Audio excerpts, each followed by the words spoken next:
Okay, sorry about the background noise. My brothers. So, a couple things. Starting out technique-wise, grabbing the stick is going to be important, especially when you're trying to build speed, because you really want to play to what feels natural in your arm.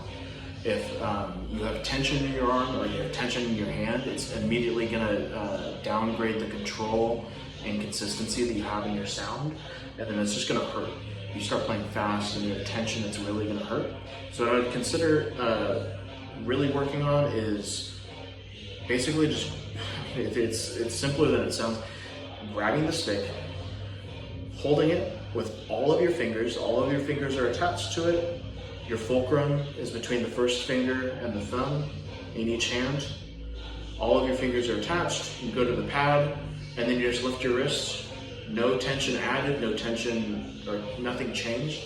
The stick can still move around in my hand. And then,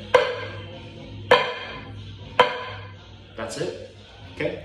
Once you've got a really controlled up and down with a relaxed grip, you can start, I'd say step one would be playing eights, or what we call eights, or eighth notes. Eights is the exercise that's taught in like marching bands, but it's just 1 and 2 and 3 and 4 and just repeated for a long period of time. And the way you'd want to do that is put on your favorite songs, put on a YouTube video, or put on a podcast, something to entertain yourself, and then just for a long period of time going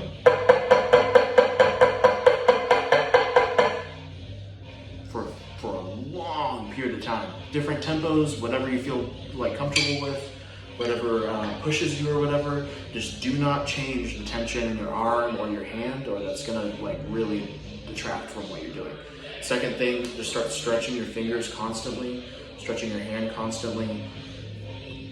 A good one is to get your thumb and then pull down from there, and that's all gonna loosen your hand for the rest of this. Step two would be doing your doubles, right, left, left, right, left, left, in the same fashion, putting on a favorite song, putting on your favorite podcast or YouTube video, and just distracting yourself while you go.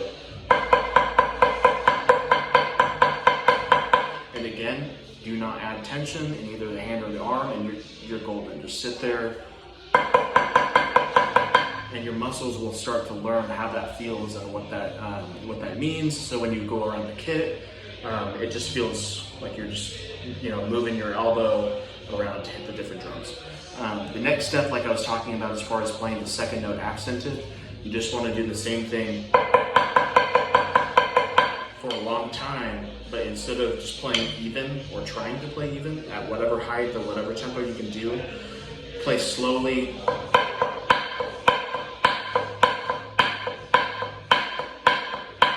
And so over time, you're gonna get used to putting more effort, and especially as you bump the tempo,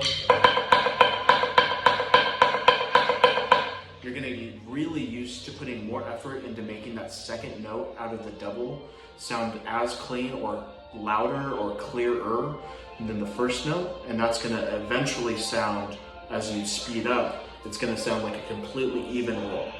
And so that's, the goal overall.